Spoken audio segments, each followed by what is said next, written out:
Capítulo 60. El sistema nervioso autónomo y la médula suprarrenal. El sistema nervioso autónomo es la porción del sistema nervioso que controla la mayoría de las funciones viscerales del cuerpo. Este componente interviene en la regulación de la presión arterial, la motilidad digestiva, las secreciones gastrointestinales, el vaciamiento de la vejiga urinaria, la sudoración, la temperatura corporal y otras muchas actividades, que se encuentran casi del todo bajo su dominio en algunos casos y solo parcialmente en otros. Una de las características más sorprendentes del sistema nervioso autónomo es la rapidez y la intensidad con la que puede variar las funciones viscerales. Por ejemplo, en un plazo de 3 a 5 segundos es posible duplicar la frecuencia cardíaca sobre su nivel normal, y en 10 a 15 segundos hacerlo con la presión arterial, o, en el polo opuesto, reducir la última variable citada lo suficiente en este tiempo como para causar un desmayo. La sudoración puede empezar en cuestión de segundos y la vejiga urinaria vaciarse involuntariamente en un tiempo también similar. Organización general del sistema nervioso autónomo. El sistema nervioso autónomo se activa sobre todo a partir de centros situados en la médula espinal, el tronco del encéfalo y el hipotálamo. Asimismo, ciertas porciones de la corteza cerebral, sobre todo de la corteza límbica, pueden transmitir señales hacia los centros inferiores e influir de este modo en el control autónomo. El sistema nervioso autónomo también suele operar por medio de reflejos viscerales. Es decir, las señales sensitivas subconscientes procedentes de un órgano visceral pueden llegar a los ganglios autónomos, el tronco del encéfalo o el hipotálamo, y a continuación devolver unas respuestas reflejas subconscientes directamente al mismo órgano visceral para controlar su actividad. Las señales autónomas eferentes se transmiten hacia los diversos órganos del cuerpo a través de sus dos componentes principales, denominados sistema nervioso simpático y sistema nervioso parasimpático, cuyas características y funciones son las siguientes. Anatomía fisiológica del sistema nervioso simpático. La figura 61 muestra la organización general de las porciones periféricas del sistema nervioso simpático.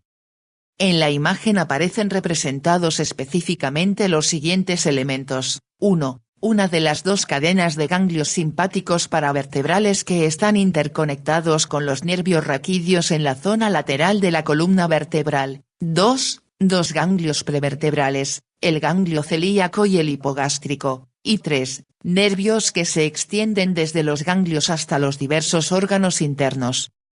Las fibras nerviosas simpáticas nacen en la médula espinal junto a los nervios raquídeos entre los segmentos medulares T1 y L2, y pasan primero a la cadena simpática y después a los tejidos y órganos que resultan estimulados por los nervios simpáticos. Neuronas simpáticas preganglionares y posganglionares.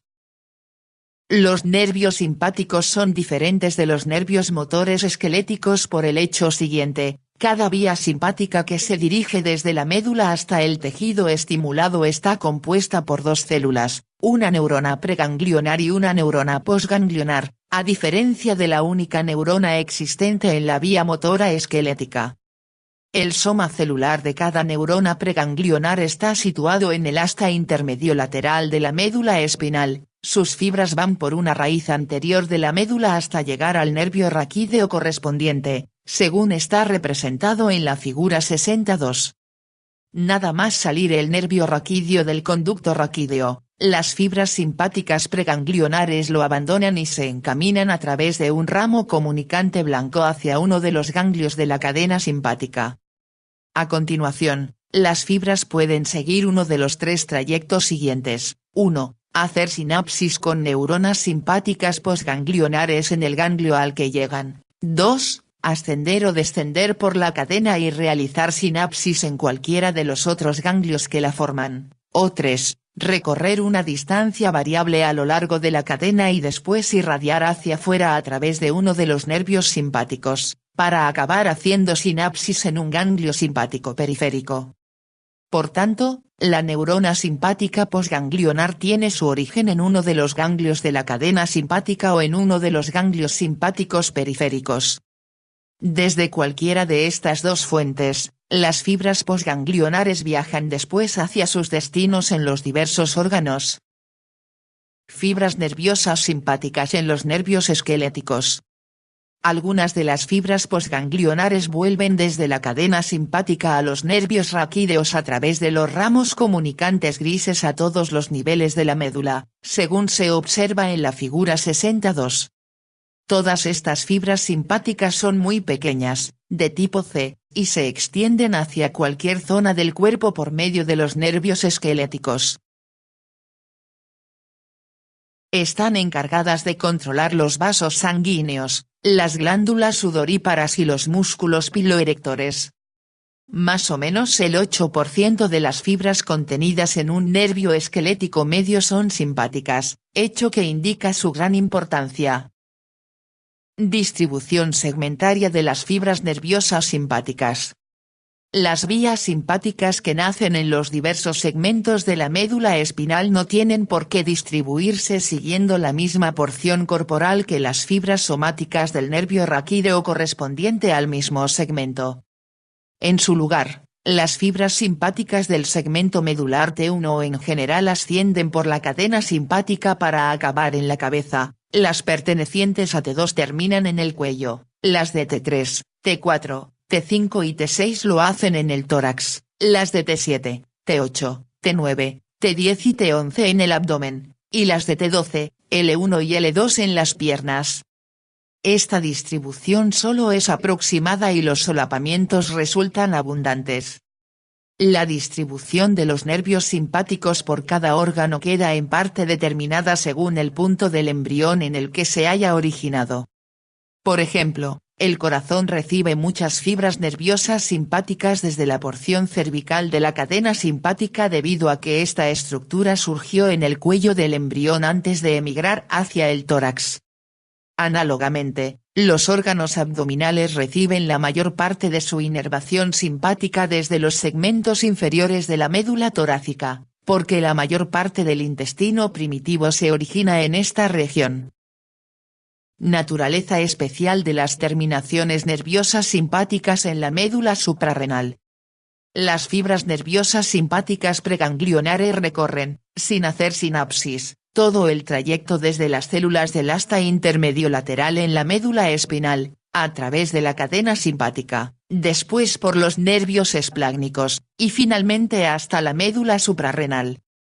Allí acaban directamente sobre unas células neuronales modificadas que segregan adrenalina y noradrenalina hacia el torrente circulatorio.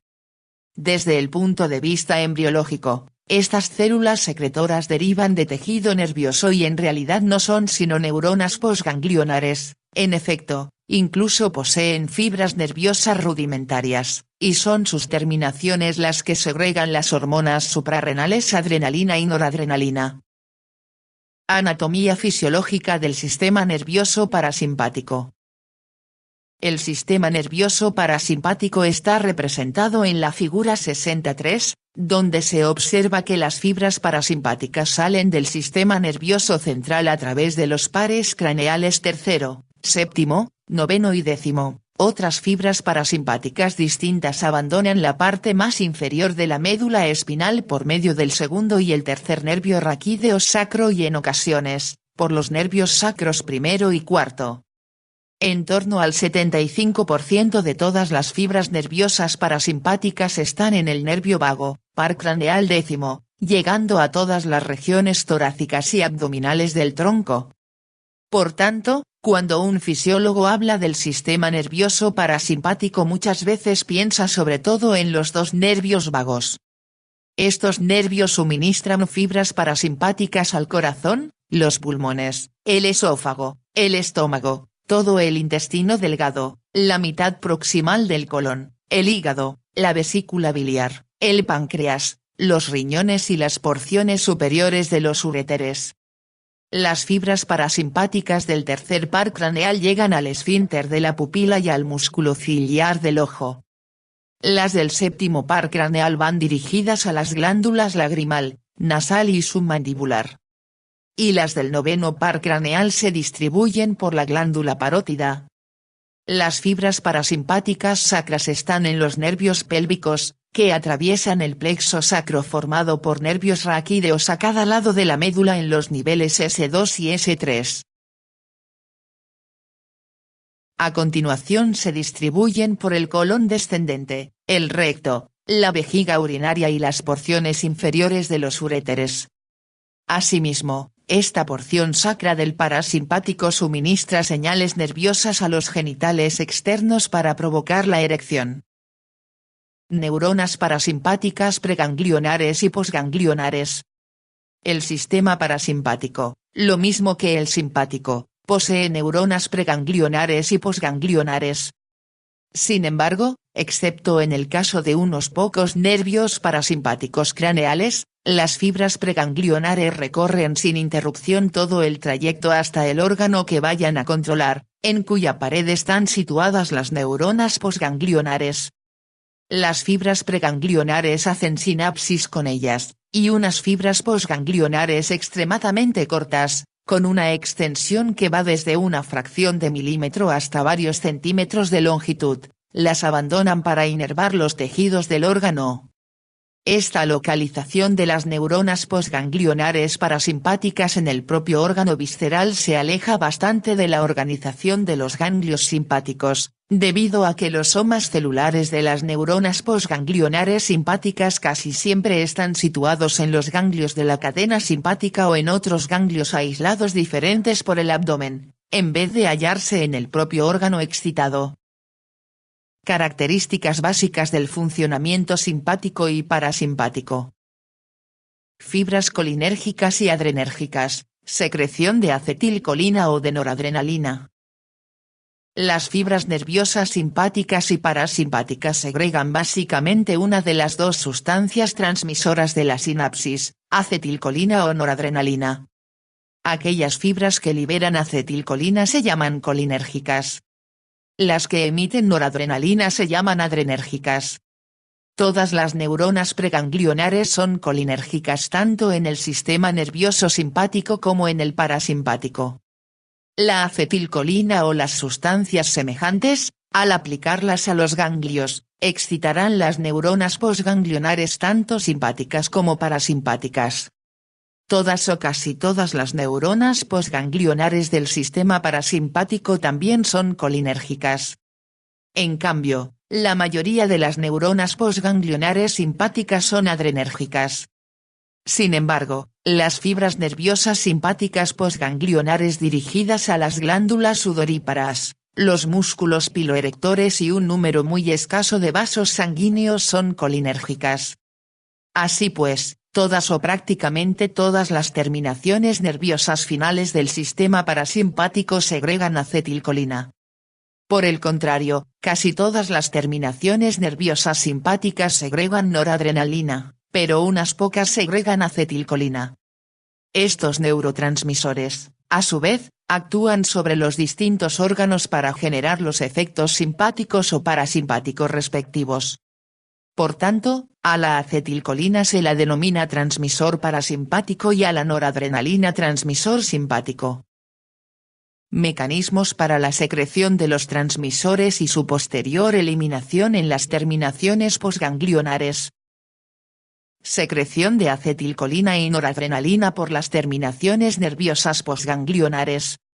Unas cuantas terminaciones nerviosas autónomas posganglionares, sobre todo las de los nervios parasimpáticos, son semejantes a las de la unión neuromuscular esquelética, pero mucho más pequeñas. Sin embargo, muchas de las fibras nerviosas parasimpáticas y casi todas las simpáticas se limitan meramente a rozar las células efectoras de los órganos inervados a su paso por ellos, o, en algunos casos, terminan en el tejido conjuntivo que ocupa un lugar adyacente a las células que vayan a ser activadas. En el punto donde estos filamentos tocan o pasan sobre las células estimuladas o en su proximidad suelen presentar unas dilataciones bulbosas llamadas varicosidades. Es en estas varicosidades donde se sintetizan y almacenan las vesículas transmisoras de la acetilcolina o la noradrenalina. También en las varicosidades hay una gran cantidad de mitocondrias que proporcionan el trifosfato de adenosina necesario para activar la síntesis de acetilcolina y noradrenalina. Cuando un potencial de acción se propaga hasta las fibras terminales, el proceso de despolarización aumenta la permeabilidad a los iones calcio en la membrana de la fibra, lo que permite la difusión de estos iones hacia las terminales o las varicosidades nerviosas. Los iones calcio a su vez hacen que las terminales o las varicosidades viertan su contenido al exterior. De este modo se segrega la sustancia transmisora. Síntesis de acetilcolina, destrucción después de su secreción y duración de su acción. La acetilcolina se sintetiza en las terminaciones finales y en las varicosidades de las fibras nerviosas colinérgicas, donde se almacena en vesículas a una gran concentración hasta que se libera. La reacción química básica de esta síntesis es la siguiente: la acetil-CoA, más la colina, gracias a la acetiltransferasa de colina, origina acetilcolina.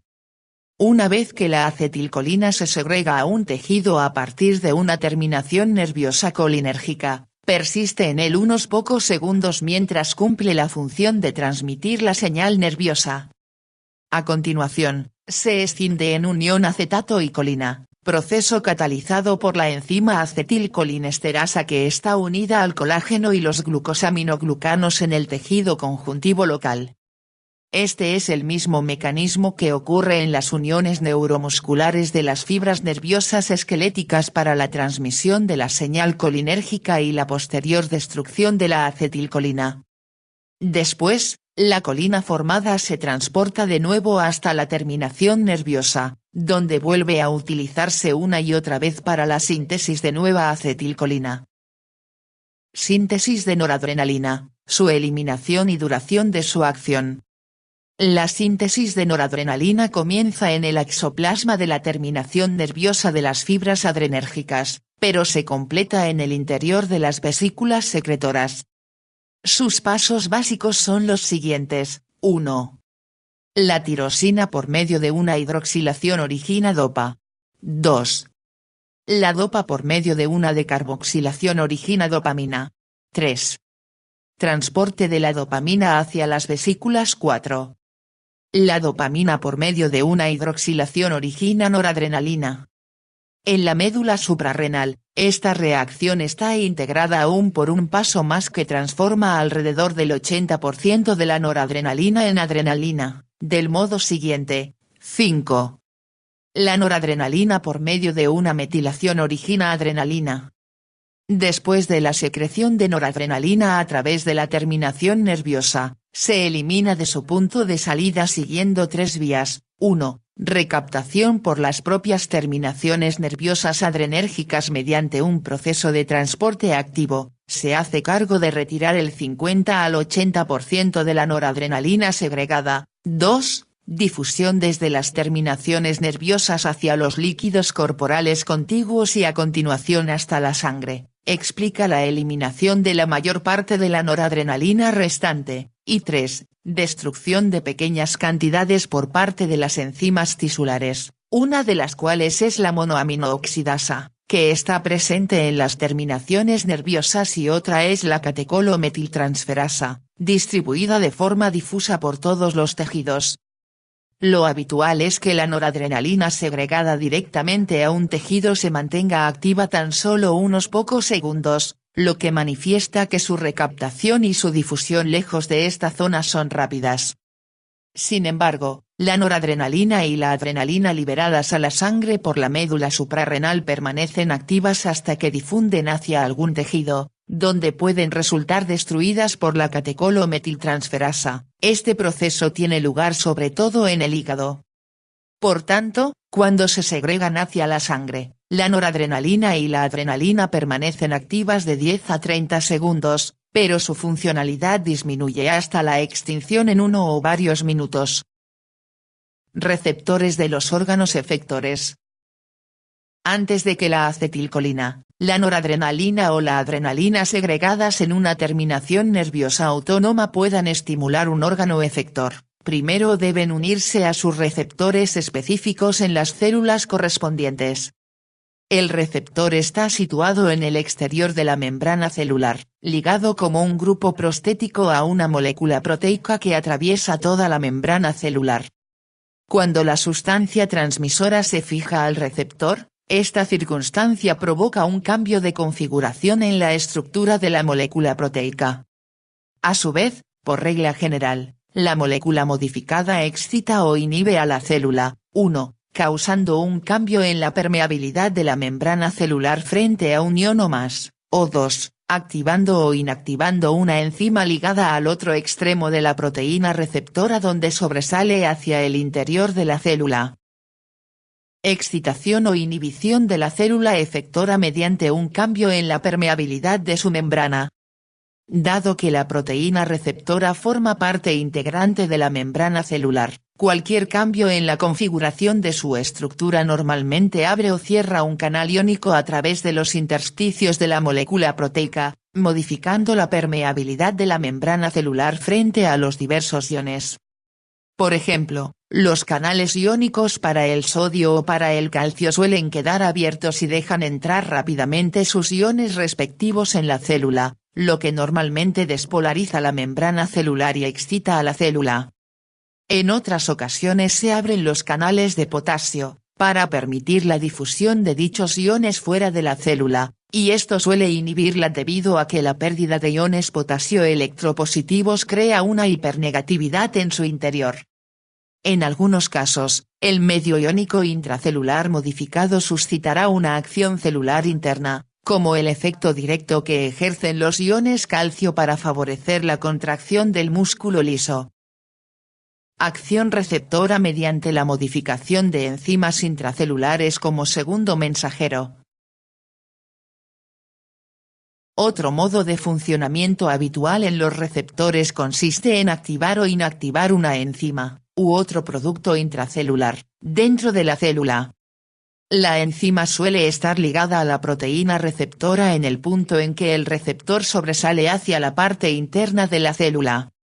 Por ejemplo, la unión de la noradrenalina a su receptor en el exterior de muchas células aumenta la actividad de la enzima adenilatociclasa dentro de la célula, y esto produce la formación de monofosfato de adenosina cíclico. El AMP cíclico a su vez puede poner en marcha cualquiera de las numerosas acciones intracelulares diferentes, cuyo efecto exacto depende de la maquinaria química que posea la célula efectora. No es difícil entender cómo una sustancia transmisora autónoma es capaz de causar una inhibición en algunos órganos o una excitación en otros. Esto suele venir determinado por la naturaleza de la proteína receptora presente en la membrana celular y el efecto que produce la unión al receptor sobre la configuración de su estado. En cada órgano es probable que las acciones resultantes sean diferentes de las que suceden en otros. Dos tipos principales de receptores para la acetilcolina, receptores muscarínicos y nicotínicos. La acetilcolina activa sobre todo dos tipos de receptores, que reciben la denominación de receptores muscarínicos y nicotínicos. La razón de estos nombres radica en que la muscarina, un producto tóxico de las setas, solo activa los receptores muscarínicos y no los nicotínicos, mientras que la nicotina solo activa los nicotínicos. La acetilcolina estimula ambos. Los receptores muscarínicos están presentes en todas las células efectoras estimuladas por las neuronas colinérgicas postganglionares del sistema nervioso parasimpático, así como del sistema simpático. Los receptores nicotínicos se observan en los ganglios autónomos, a nivel de las sinapsis entre las neuronas preganglionares y las postganglionares de los sistemas simpático y parasimpático. También aparecen en muchas terminaciones nerviosas ajenas al sistema nervioso autónomo, por ejemplo, en las uniones neuromusculares del músculo esquelético, que se explican en el capítulo 7. El conocimiento de los dos tipos de receptores resulta especialmente importante porque a menudo se emplean fármacos específicos como medicamentos para estimular o bloquear uno u otro. Receptores adrenérgicos, receptores alfa y beta. También hay dos tipos principales de receptores adrenérgicos, los receptores alfa y los receptores beta. Los receptores beta a su vez se dividen en receptores beta 1, beta 2 y beta 3 porque determinados productos químicos no actúan más que sobre alguno de ellos. Asimismo, existe una clasificación de los receptores alfa en receptores alfa 1 y alfa 2. La noradrenalina y la adrenalina, ambas segregadas a la sangre por la médula suprarrenal, poseen unos efectos un poco diferentes sobre la excitación de los receptores alfa y beta. La noradrenalina estimula sobre todo los receptores alfa, pero también los receptores beta, aunque en menor grado. En cambio, la adrenalina activa ambos tipos de receptores aproximadamente por igual. Por tanto, los efectos relativos de la noradrenalina y la adrenalina sobre los diversos órganos efectores están determinados por los tipos de receptores que posean. Si todos son receptores beta, la adrenalina será más eficaz en su acción excitadora. La tabla 61 ofrece la distribución de los receptores alfa y beta en algunos de los órganos y sistemas controlados por el componente simpático. Obsérvese que ciertas funciones alfa son excitadoras, mientras que otras son inhibidoras. En este mismo sentido, ciertas funciones beta son excitadoras y otras son inhibidoras. Por tanto, los receptores alfa y beta no están asociados necesariamente a la excitación o la inhibición, sino tan solo a la afinidad de la hormona por el receptor en un órgano efector determinado. Una hormona sintética semejante desde el punto de vista químico a la adrenalina y la noradrenalina, la isopropilnoradrenalina, posee una acción potentísima sobre los receptores beta, pero básicamente carece de actividad sobre los receptores alfa. Acciones excitadoras e inhibidoras de la estimulación simpática y parasimpática. La tabla 62 recoge los efectos generados sobre diversas funciones viscerales del cuerpo por la estimulación de los nervios parasimpáticos o simpáticos. En ella puede verse una vez más que la estimulación simpática origina unos efectos excitadores en algunos órganos, pero inhibidores en otros. Análogamente, la estimulación parasimpática también causa excitación en algunos e inhibición en otros.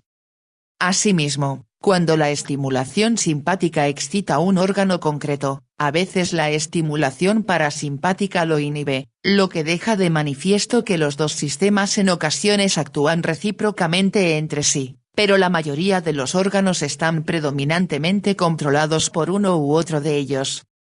No existe ninguna generalización disponible a la que se pueda recurrir para explicar si la estimulación simpática o parasimpática producirá la excitación o la inhibición de un órgano en particular.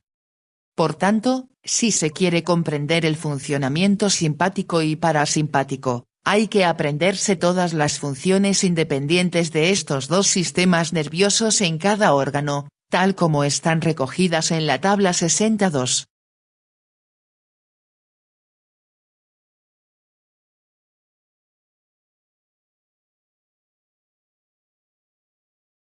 Algunas de estas funciones deben aclararse aún con mayor detalle, según se explica a continuación. Efectos de la estimulación simpática y parasimpática sobre órganos concretos. Ojos. Dos funciones oculares están controladas por el sistema nervioso autónomo, 1, la apertura pupilar y 2, el enfoque del cristalino. La estimulación simpática contrae las fibras meridionales del iris y dilata la pupila, mientras que la activación parasimpática contrae el músculo circular del iris para contraer la pupila. El parasimpático encargado de controlar la pupila experimenta una estimulación refleja cuando llega a los ojos una luz excesiva, lo que se explica en el capítulo 51. Este reflejo reduce la apertura pupilar y disminuye la cantidad de luz que alcanza la retina. Por el contrario, el simpático sufre su estimulación durante los periodos de excitación y aumenta la apertura pupilar en tales circunstancias. El enfoque del cristalino está controlado casi en su integridad por el sistema nervioso parasimpático. El cristalino normalmente se mantiene en una situación plana debido a la tensión elástica intrínseca de sus ligamentos radiales. La excitación parasimpática contrae el músculo ciliar, que es un grupo anular de fibras musculares lisas en torno a los extremos externos de los ligamentos radiales del cristalino. Esta contracción relaja la tensión a la que están sometidos los ligamentos y permite que el cristalino adopte una mayor convexidad, lo que hace que el ojo enfoque los objetos cercanos. El mecanismo de enfoque detallado se comenta en los capítulos 49 y 51 en relación con el funcionamiento de los ojos. Glándulas corporales. Las glándulas nasales, lagrimales, salivales y muchas de las gastrointestinales reciben un potente estímulo del sistema nervioso parasimpático, que normalmente se traduce en una abundante cantidad de secreción acuosa. Las glándulas del tubo digestivo que sufren un estímulo más profundo por parte del parasimpático son las de su porción superior, en especial las de la boca y el estómago. Por otra parte, las glándulas de los intestinos delgado y grueso están controladas sobre todo por factores locales del propio tubo digestivo y por el sistema nervioso entérico intestinal, y en mucho menor grado por los nervios autónomos. La estimulación simpática ejerce un efecto directo sobre la mayoría de las células pertenecientes a las glándulas digestivas, que provoca la formación de una secreción concentrada con un elevado porcentaje de enzimas y de moco. Pero también causa la vasoconstricción de los vasos sanguíneos que irrigan estas glándulas y por esta vía, reduce a veces sus tasas de secreción. Las glándulas sudoríparas producen grandes cantidades de sudor cuando se activan los nervios simpáticos, pero la estimulación de los nervios parasimpáticos no causa ningún efecto. Sin embargo, las fibras simpáticas que llegan a la mayoría de ellas son colinérgicas, excepto unas pocas fibras adrenérgicas para las palmas de las manos y las plantas de los pies, a diferencia de casi todas las demás, que son adrenérgicas. Asimismo, las glándulas sudoríparas reciben su estímulo básicamente desde los núcleos hipotalámicos que por regla general se consideran centros parasimpáticos. Por tanto, la sudoración podría considerarse de función parasimpática, aunque esté controlada por fibras nerviosas cuya distribución anatómica se lleve a cabo a través del sistema nervioso simpático. Las glándulas apocrinas de las axilas elaboran una secreción olorosa espesa a raíz de la estimulación simpática, pero no responden a la estimulación parasimpática. Este producto en realidad funciona como un lubricante que permite el deslizamiento con facilidad de las superficies internas en movimiento bajo la articulación del hombro. Las glándulas apocrinas, a pesar de su íntima relación embriológica con las sudoríparas, resultan activadas por las fibras adrenérgicas y no por las colinérgicas, y también están controladas por los centros simpáticos del sistema nervioso central en vez de por los parasimpáticos. Plexo nervioso intraparietal del aparato digestivo. El aparato digestivo dispone de su propia colección intrínseca de nervios, denominada plexo intraparietal o sistema nervioso entérico intestinal y situada en las paredes del intestino. Asimismo, la estimulación tanto simpática como parasimpática procedente del encéfalo puede influir sobre la actividad gastrointestinal, sobre todo al potenciar o atenuar las acciones específicas llevadas a cabo por el plexo intraparietal digestivo. En general, la estimulación parasimpática aumenta el grado de actividad global en el tubo digestivo al favorecer el peristaltismo y la relajación de los esfínteres, lo que permite un avance rápido de su contenido a lo largo del mismo. Este efecto propulsor va asociado al incremento simultáneo en las tasas de secreción de muchas de las glándulas digestivas, descrito antes. El funcionamiento normal del aparato digestivo no depende mucho de la estimulación simpática. Sin embargo, Una actividad potente en este sentido inhibe el peristaltismo y eleva el tono de los esfínteres. El resultado neto consiste en una propulsión de los alimentos mucho más lenta a lo largo del tubo y en ocasiones también un descenso de las secreciones, incluso hasta el punto de provocar a veces estreñimiento. Corazón. En general, la estimulación simpática aumenta la actividad global del corazón.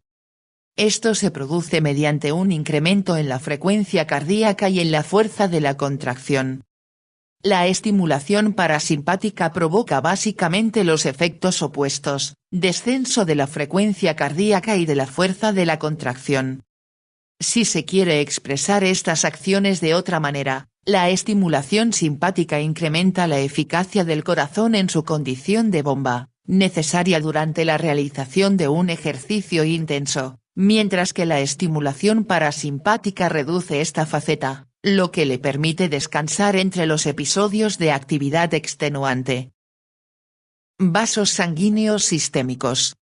La mayoría de los vasos sanguíneos de la circulación sistémica, especialmente los de las vísceras abdominales y la piel de las extremidades, se contraen con la estimulación simpática. La estimulación parasimpática prácticamente carece de efecto sobre gran parte de los vasos excepto su dilatación en ciertas zonas restringidas, como en la región del rubor facial.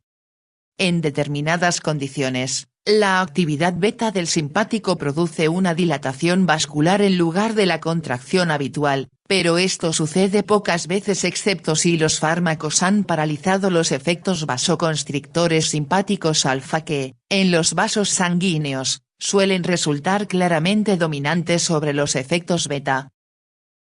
Efectos de la estimulación simpática y parasimpática sobre la presión arterial.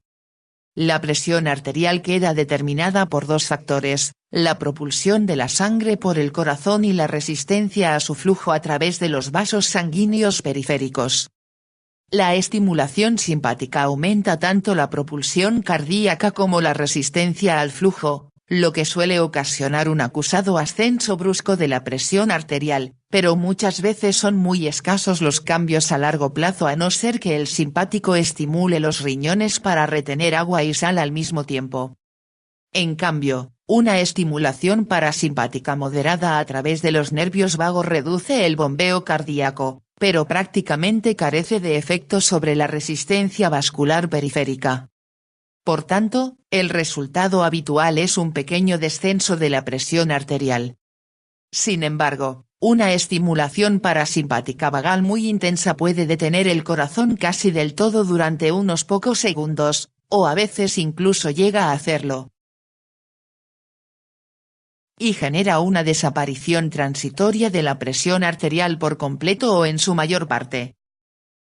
Efectos de la estimulación simpática y parasimpática sobre otras funciones corporales. Dada la gran importancia de los sistemas de control simpático y parasimpático, se estudian múltiples veces a lo largo de este texto en relación con muchas funciones corporales.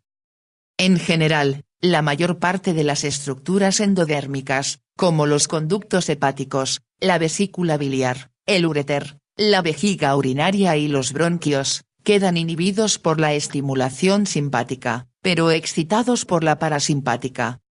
La activación del simpático también ejerce múltiples efectos metabólicos, como la liberación de glucosa desde el hígado, el aumento de la glucemia y de la glucogenólisis hepática y muscular, la potenciación de la fuerza en la musculatura esquelética, la aceleración del metabolismo basal y el incremento de la actividad mental. Finalmente, el simpático y el parasimpático participan en la ejecución de los actos sexuales masculino y femenino, según se explica en los capítulos 80 y 81. Función de la médula suprarrenal. La estimulación de la médula suprarrenal por parte de los nervios simpáticos hace que se libere una gran cantidad de adrenalina y noradrenalina a la circulación sanguínea, y estas dos hormonas a su vez se transportan por la sangre hasta todos los tejidos del cuerpo. Como promedio, más o menos el 80% de la secreción corresponde a adrenalina y el 20% a noradrenalina, aunque sus proporciones relativas pueden cambiar considerablemente en diferentes condiciones fisiológicas. La adrenalina y la noradrenalina circulantes ejercen casi las mismas acciones sobre los diversos órganos que las ocasionadas por la estimulación simpática directa, excepto que sus efectos duran de 5 a 10 veces más debido a que estas dos hormonas desaparecen de la sangre con lentitud en un plazo de 2 a 4 minutos. La noradrenalina circulante produce la contracción de la mayoría de todos los vasos sanguíneos del cuerpo, también aumenta la actividad cardíaca, inhibe el tubo digestivo, dilata las pupilas oculares, etc. La adrenalina provoca casi los mismos efectos que la noradrenalina, pero sus acciones difieren en los siguientes aspectos. En primer lugar, debido a su acción estimuladora más acusada sobre los receptores beta produce una mayor activación cardíaca que la noradrenalina. En segundo lugar, la adrenalina no causa más que una débil contracción de los vasos sanguíneos a nivel de los músculos, en comparación con la contracción mucho más potente a cargo de la noradrenalina. Dado que los vasos musculares representan un componente fundamental en el conjunto del cuerpo, esta diferencia posee una importancia especial debido a que la noradrenalina eleva mucho la resistencia periférica total y la presión arterial, mientras que la adrenalina sube la presión arterial en menor magnitud, pero aumenta más el gasto cardíaco. Una tercera diferencia entre las acciones de la adrenalina y la noradrenalina está relacionada con sus consecuencias sobre el metabolismo tisular. La adrenalina ejerce un efecto metabólico de 5 a 10 veces mayor que la noradrenalina. En realidad, su secreción por la médula suprarrenal muchas veces puede elevar el índice metabólico de todo el cuerpo hasta un 100% por encima de lo normal, lo que incrementa así la actividad y la excitabilidad del organismo. También acelera las tasas de otros procesos metabólicos, como la glucogenólisis hepática y muscular, y la liberación de glucosa a la sangre. En resumen, la estimulación de la médula suprarrenal da lugar a la liberación de las hormonas adrenalina y noradrenalina, que en conjunto poseen casi los mismos efectos por todo el organismo que la estimulación simpática directa, excepto por su duración mucho más prolongada, que se extiende de 2 a 4 minutos después de haber finalizado la estimulación. Valor de la médula suprarrenal para el funcionamiento del sistema nervioso simpático. La adrenalina y la noradrenalina casi siempre se liberan de la médula suprarrenal al mismo tiempo que se excitan los diversos órganos directamente por la activación simpática generalizada. Por tanto, en realidad estas estructuras resultan estimuladas por dos vías, la directa a través de los nervios simpáticos y la indirecta a través de las hormonas de la médula suprarrenal. Los dos medios de estimulación se potencian entre sí y en la mayoría de los casos, uno puede sustituir al otro. Por ejemplo, la destrucción de las vías simpáticas directas que van hacia los distintos órganos corporales no anula su excitación simpática debido a la noradrenalina y la adrenalina que todavía se liberan hacia la circulación sanguínea y producen una estimulación indirecta. En este mismo sentido, la desaparición de las dos médulas suprarrenales suele ejercer pocos efectos sobre el funcionamiento del sistema nervioso simpático debido a que las vías directas aún pueden realizar casi todas las tareas necesarias. Por tanto, el mecanismo doble de la estimulación simpática aporta un factor de seguridad, la sustitución de un método por otro en caso de que falte uno de ellos. Otro valor importante a cargo de la médula suprarrenal es la capacidad de la adrenalina y la noradrenalina para estimular las estructuras del cuerpo que no están inervadas por fibras simpáticas directas. Por ejemplo, estas hormonas elevan el índice metabólico de cada célula del organismo, especialmente la adrenalina, aunque solo una pequeña proporción de todas ellas recibe una inervación directa de las fibras simpáticas. Relación de la frecuencia de estimulación con la magnitud del efecto simpático y parasimpático. Una diferencia especial entre el sistema nervioso autónomo y el sistema nervioso esquelético radica en que tan solo hace falta una frecuencia de estimulación baja para lograr una activación plena de los efectores autónomos. En general, Un solo impulso nervioso cada pocos segundos basta para mantener el efecto simpático o parasimpático normal, y la activación total se alcanza cuando las fibras nerviosas descargan de 10 a 20 veces por segundo. Esto contrasta con el funcionamiento máximo del sistema nervioso esquelético que se produce a 50 a 500 impulsos por segundo o más. Tono simpático y parasimpático. Normalmente, los sistemas simpático y parasimpático están constantemente activos, y sus tasas basales de funcionamiento se conocen, respectivamente, como tono simpático y tono parasimpático. El valor de este factor reside en permitir que un solo sistema nervioso aumente o disminuya la actividad de un órgano estimulado.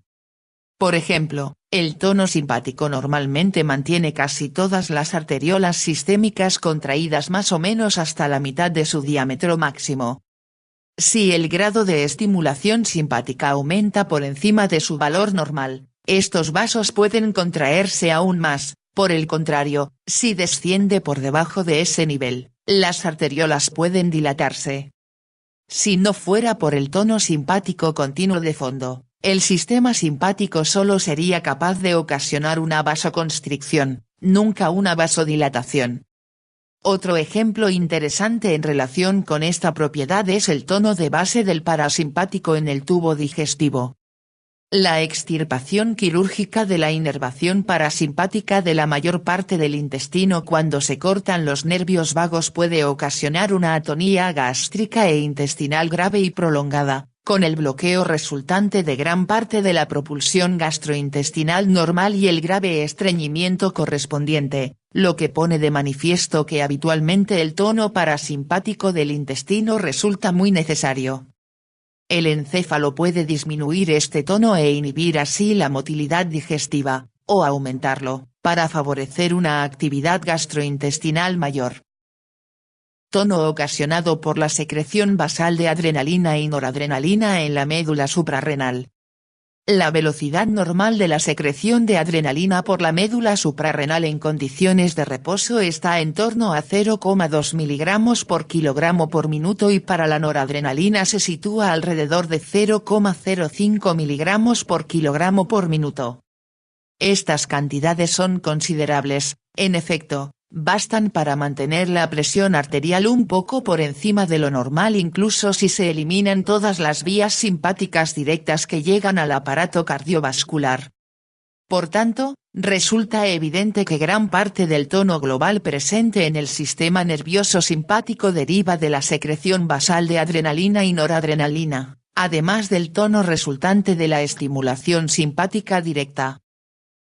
Efecto de la pérdida de tono simpático o parasimpático después de la denervación. Nada más cortar un nervio simpático o parasimpático, el órgano inervado pierde su tono respectivo. Por ejemplo, en el caso de los vasos sanguíneos, la sección de los nervios simpáticos da lugar a una vasodilatación casi máxima en un plazo de 5 a 30 segundos. Sin embargo, en cuestión de minutos, horas, días o semanas, aumenta el tono intrínseco en el músculo liso vascular, es decir, el tono más alto originado por la fuerza contráctil en el músculo liso no como resultado de la estimulación simpática sino de adaptaciones químicas experimentadas por las propias fibras del músculo liso. Este tono intrínseco acaba por restablecer casi una vasoconstricción normal.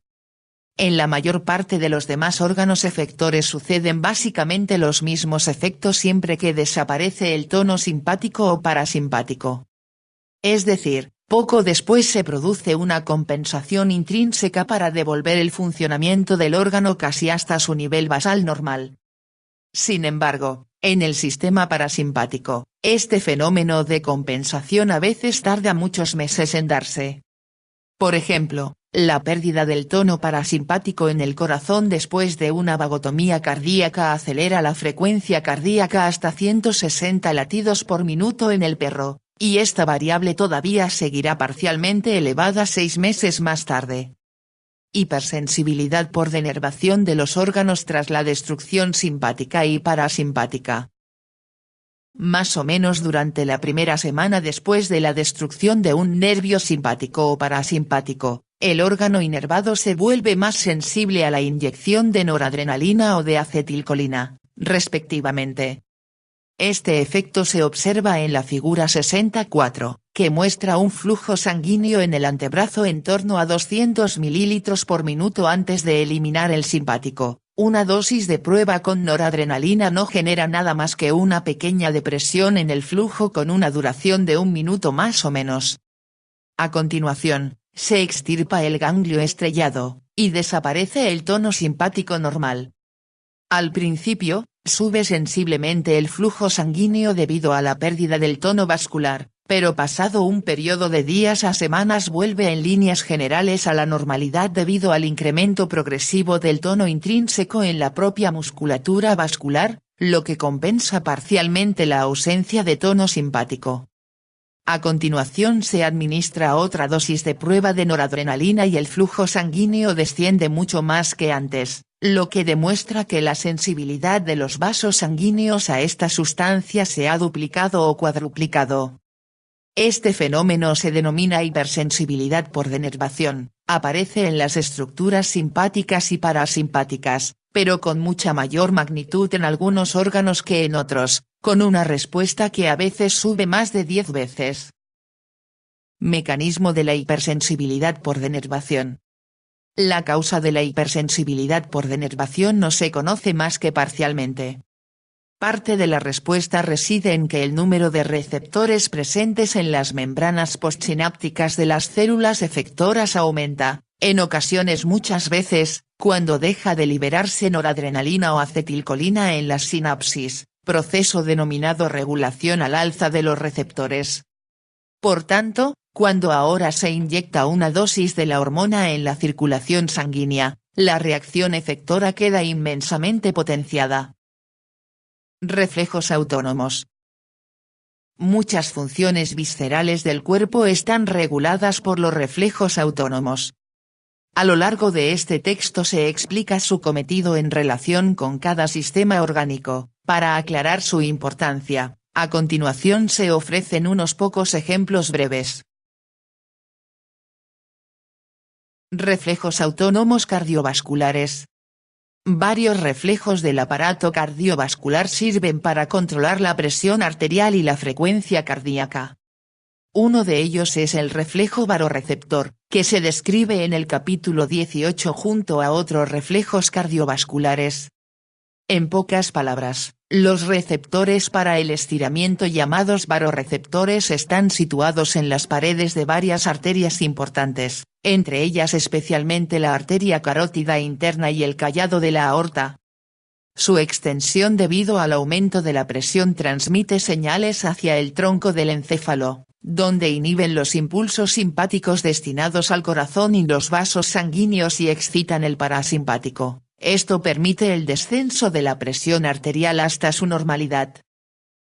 Reflejos autónomos digestivos. La parte superior del tubo digestivo y el recto están controlados sobre todo por reflejos autónomos. Por ejemplo, el olor de un alimento apetitoso o la presencia de comida en la cavidad oral pone en marcha unas señales que van desde la nariz y la boca hasta los núcleos salivales, glosofaríngeo y vagal del tronco del encéfalo. Estos, a su vez, envían impulsos a través de los nervios parasimpáticos hasta las glándulas secretoras de la boca y del estómago, lo que da lugar a la producción de jugos gástricos a veces incluso antes de que entre la comida en la boca. Cuando las heces llenan el recto en el extremo opuesto del conducto digestivo, los impulsos sensitivos desencadenados por el estiramiento de este órgano se mandan hasta la porción sacra de la médula espinal y el parasimpático sacro devuelve una señal refleja hasta las partes distales del colon. Esto produce unas potentes contracciones peristálticas que causan la defecación. Otros reflejos autónomos. El vaciamiento de la vejiga urinaria está controlado de la misma manera que el del recto. El estiramiento de este órgano envía impulsos hasta la médula sacra, y esto a su vez genera la contracción refleja de la vejiga y la relajación de los esfínteres urinarios, lo que facilita la micción. También son importantes los reflejos sexuales, que se ponen en marcha a partir de los estímulos psíquicos originados en el cerebro, así como por el estímulo de los propios órganos sexuales.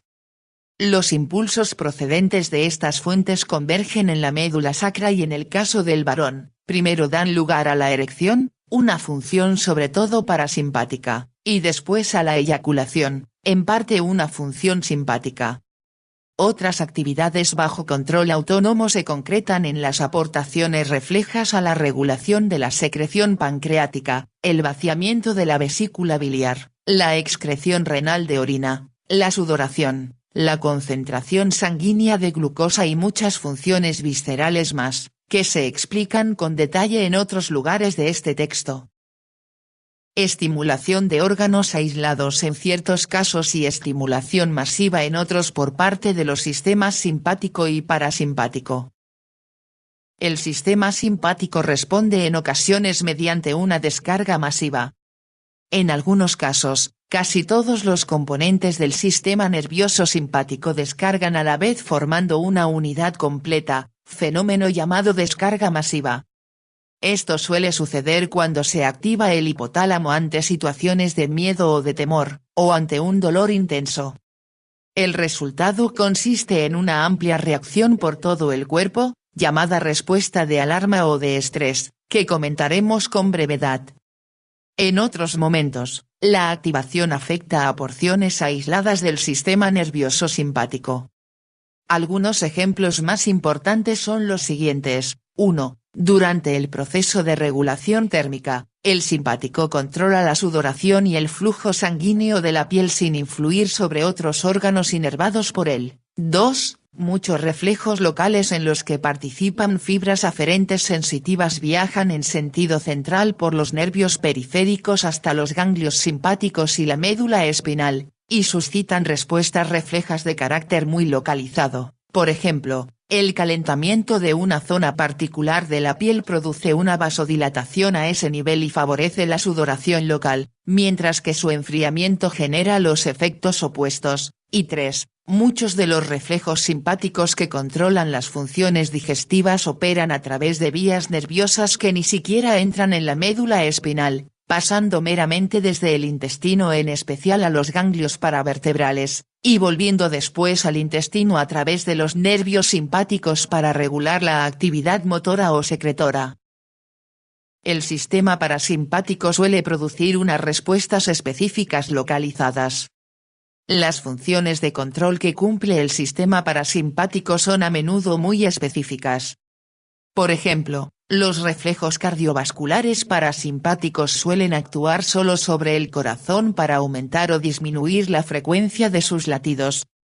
En este mismo sentido, otros reflejos parasimpáticos dan lugar especialmente a la secreción de las glándulas orales, y en unas circunstancias diferentes la secreción se produce básicamente en las glándulas gástricas. Finalmente, el reflejo de vaciamiento rectal no influye sobre otras partes del intestino de forma notable. Con todo, existe una frecuente asociación entre las funciones parasimpáticas muy afines. Por ejemplo, aunque la secreción salival pueda darse con independencia de la secreción gástrica, a menudo también suceden a la vez, y muchas veces hay que añadir la secreción pancreática al mismo tiempo. Igualmente, el reflejo de vaciamiento rectal suele desencadenar el reflejo correspondiente en la vejiga urinaria, lo que se traduce en el vaciamiento simultáneo de ambos órganos. A la inversa, el reflejo de vaciamiento de la vejiga puede servir para poner en marcha el vaciamiento rectal. Respuesta de alarma o de estrés en el sistema nervioso simpático. Cuando una gran porción del sistema nervioso simpático descarga a la vez, es decir, se produce una descarga masiva, esto aumenta por múltiples vías la capacidad del organismo para realizar una actividad muscular vigorosa. Vamos a resumir estas posibilidades. 1. Aumento de la presión arterial. 2. Aumento del flujo sanguíneo para activar los músculos a la vez que disminuye la cantidad destinada a órganos como el tubo digestivo y los riñones, que no son necesarios para la actividad motora rápida. 3. Aumento de las tasas de metabolismo celular por todo el cuerpo. 4. Aumento de la concentración sanguínea de glucosa. 5. Aumento de la glucólisis hepática y muscular. 6. Aumento de la fuerza muscular. 7. Aumento de la actividad mental. 8. Aumento de la velocidad de coagulación sanguínea. La suma de todos estos efectos permite que una persona realice una actividad física más extenuante de lo que sería posible en otras condiciones. Dado que el estrés mental o físico pueden excitar el sistema simpático, muchas veces se dice que el objetivo de este componente consiste en suministrar una activación suplementaria al cuerpo en los estados de estrés. Esto se llama respuesta de estrés simpática. La actividad del sistema simpático adquiere una especial intensidad en muchas situaciones emocionales. Por ejemplo, en el estado de ira, que se despierta de forma acusada por la estimulación del hipotálamo, las señales descienden a través de la formación reticular del tronco del encéfalo y por la médula espinal para generar una descarga simpática masiva. Inmediatamente después sobreviene la mayoría de los fenómenos simpáticos antes mencionados. Esto se denomina reacción de alarma simpática. También recibe el nombre de reacción de lucha o de huida porque un animal en este estado decide casi al instante si se planta y entabla pelea o escapa. En cualquier caso, la reacción simpática de alarma aporta energía a las actividades posteriores del animal. Control vulvar, pontino y mesencefálico del sistema nervioso autónomo. Muchas regiones neuronales pertenecientes a la formación reticular del tronco del encéfalo y situadas a lo largo del trayecto del fascículo solitario en el bulbo raquídeo, la protuberancia y el mesencéfalo, así como en múltiples núcleos especiales, figura 65, regulan diversas funciones autónomas como la presión arterial, la frecuencia cardíaca, las secreciones glandulares en el tubo digestivo, el peristaltismo gastrointestinal y el grado de contracción de la vejiga urinaria. El control de cada una de ellas se estudia en el lugar correspondiente de este texto. Seguidamente se comentarán algunos de los factores más importantes controlados en el tronco del encéfalo, son la presión arterial, la frecuencia cardíaca y la frecuencia respiratoria. En efecto, el corte transversal del tronco del encéfalo por encima de un nivel pontino medio permite mantener el control basal de la presión arterial sin cambios, pero impide su modulación por los centros nerviosos superiores, como el hipotálamo. Por el contrario, la sección inmediatamente por debajo del bulbo provoca su descenso hasta unos valores por debajo de la mitad de lo normal. Los centros vulvares y pontinos encargados de regular la respiración tienen una gran vinculación con los centros reguladores cardiovasculares del tronco del encéfalo y se explican en el capítulo 41. Aunque no se considera que sea una función autónoma, sí que es una de las funciones involuntarias del cuerpo. Control de los centros autónomos del tronco del encéfalo por las regiones superiores. Las señales procedentes del hipotálamo e incluso del cerebro tienen la capacidad de influir sobre la actividad de casi todos los centros de control autónomo situados en el tronco del encéfalo. Por ejemplo, la estimulación de las zonas adecuadas, sobre todo en el hipotálamo posterior, puede activar los centros de control cardiovascular vulvares con una potencia suficiente como para elevar la presión arterial hasta más del doble de lo normal. Análogamente, otros centros hipotalámicos controlan la temperatura corporal, aumentan o disminuyen la salivación y la actividad digestiva, y provocan el vaciamiento de la vejiga urinaria. Por tanto, hasta cierto punto, los centros autónomos del tronco del encéfalo actúan como estaciones de relevo para controlar las actividades iniciadas en niveles más altos del encéfalo, sobre todo en el hipotálamo. En los capítulos 58 y 59 también se señala que en muchas de nuestras respuestas conductuales participan, 1, el hipotálamo, 2, las regiones reticulares del tronco del encéfalo, y 3, el sistema nervioso autónomo. En efecto, Algunas áreas superiores del encéfalo pueden modificar el funcionamiento del sistema nervioso autónomo en su conjunto o por partes, con la suficiente intensidad como para producir una enfermedad grave con este origen, por ejemplo la úlcera péptica gástrica o duodenal, el estreñimiento, las palpitaciones cardíacas o incluso un infarto de miocardio. Farmacología del sistema nervioso autónomo. Fármacos que actúan sobre órganos efectores adrenérgicos, simpático-miméticos. Según la explicación precedente, resulta evidente que la inyección intravenosa de noradrenalina produce básicamente los mismos efectos por todo el cuerpo que la estimulación simpática. Por tanto, la noradrenalina recibe el nombre de fármaco simpático-mimético adrenérgico. La adrenalina y la metoxamina también son fármacos simpático-miméticos, y hay otros muchos más. Estos compuestos difieren entre sí por el grado con el que estimulan los diferentes órganos efectores simpáticos y por la duración de su acción. En cuanto a este último aspecto, solo se extiende de 1 a 2 minutos en el caso de la noradrenalina y la adrenalina, mientras que dura de 30 minutos a 2 horas en otros productos simpático-miméticos diferentes de uso habitual. Los fármacos más importantes que estimulan unos receptores adrenérgicos específicos son fenilefrina, receptores alfa, isoprenalina o isoproterenol, receptores beta, y salbutamol, solo receptores beta 2. Fármacos que provocan la liberación de noradrenalina desde las terminaciones nerviosas. Ciertos fármacos poseen una acción simpático-mimética indirecta en vez de excitar directamente los órganos efectores adrenérgicos. Entre estos productos figuran efedrina, tiramina y anfetamina. Su efecto consiste en liberar la noradrenalina desde sus vesículas de almacenamiento en las terminaciones nerviosas simpáticas. A su vez, su salida es lo que genera los efectos simpáticos. Fármacos que bloquean la actividad adrenérgica. La actividad adrenérgica puede bloquearse en diversos puntos del proceso estimulador, como los siguientes: 1. Evitar la síntesis y almacenamiento de noradrenalina en las terminaciones nerviosas simpáticas. El fármaco mejor conocido entre los que producen este efecto es reserpina. 2. Impedir la liberación de noradrenalina desde las terminaciones simpáticas. Puede deberse a la guanetidina. 3. Bloquear los receptores simpáticos alfa. Dos compuestos que producen este efecto son fenoxibenzamina y fentolamina. 4. Bloquear los receptores simpáticos beta.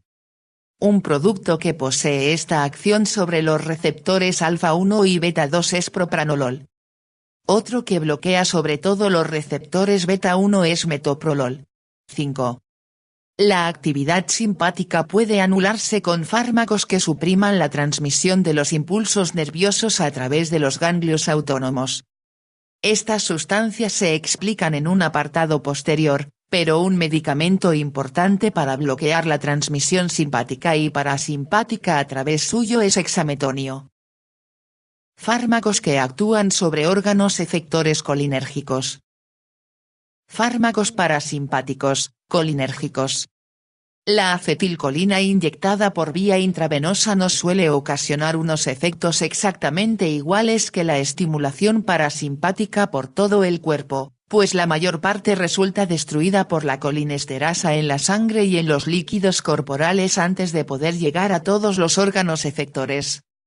Con todo, un determinado número de fármacos diferentes que no se destruyen a tanta velocidad pueden producir unos efectos parasimpáticos generalizados típicos, y se denominan fármacos parasimpático-miméticos. Dos fármacos parasimpático-miméticos de uso habitual son pilocarpina y metacolina. Actúan directamente sobre los receptores colinérgicos de tipo muscarínico. Fármacos que poseen un efecto parasimpático potenciador, anticolinesterásicos. La administración de algunos fármacos carece de consecuencias directas en los órganos efectores parasimpáticos, pero potencia las acciones de la acetilcolina de origen natural sobre las terminaciones parasimpáticas. Son los mismos productos explicados en el capítulo 7 que fomentan el efecto de la acetilcolina en la unión neuromuscular. Se trata de neostigmina, piridostigmina y ambenonio.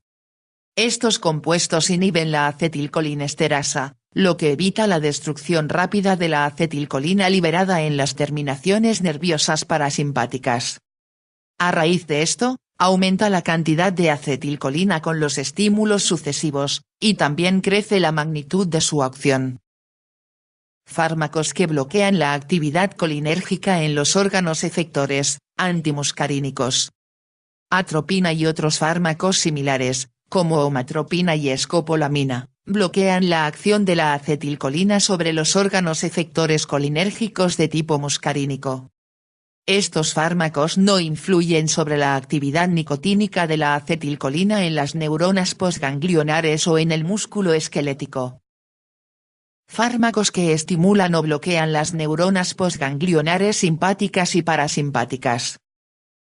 Fármacos que estimulan las neuronas postganglionares autónomas. Las neuronas preganglionares de los sistemas nerviosos simpático y parasimpático segregan acetilcolina en sus terminaciones, y esta acetilcolina estimula a su vez las neuronas postganglionares. Además, la inyección de acetilcolina también puede estimular las neuronas postganglionares de ambos sistemas, lo que genera al mismo tiempo efectos simpáticos y parasimpáticos por todo el organismo. Otro fármaco capaz de estimular las neuronas postganglionares de la misma manera que la acetilcolina es nicotina, porque las membranas de todas estas neuronas contienen el receptor a la acetilcolina de tipo nicotínico. Por tanto, los productos que provocan efectos autónomos al estimular las neuronas postganglionares se llaman fármacos nicotínicos. Otros compuestos, como metacolina, poseen acciones nicotínicas y muscarínicas, mientras que pilocarpina solo ejerce acciones muscarínicas. La nicotina excita las neuronas postganglionares simpáticas y parasimpáticas al mismo tiempo, lo que propicia una potente vasoconstricción simpática en los órganos abdominales y en las extremidades pero, a la vez, unos efectos parasimpáticos como el aumento de la actividad digestiva y en ocasiones, el enlentecimiento del corazón. Fármacos bloqueantes ganglionares. Muchos fármacos importantes bloquean la transmisión de los impulsos desde las neuronas autónomas preganglionares hasta las postganglionares, como el ion tetraetilamonio, el ion hexametonio y pentolinio. Estas sustancias obstaculizan la estimulación de las neuronas postganglionares por la acetilcolina en los sistemas simpático y parasimpático simultáneamente. A menudo se utilizan para anular la actividad simpática pero rara vez para actuar sobre la actividad parasimpática debido a que sus efectos de bloqueo simpático suelen eclipsar abiertamente los del bloqueo parasimpático. Los bloqueantes ganglionares pueden reducir especialmente la presión arterial en muchos pacientes con hipertensión, pero no resultan muy útiles desde el punto de vista clínico porque sus efectos son difíciles de controlar.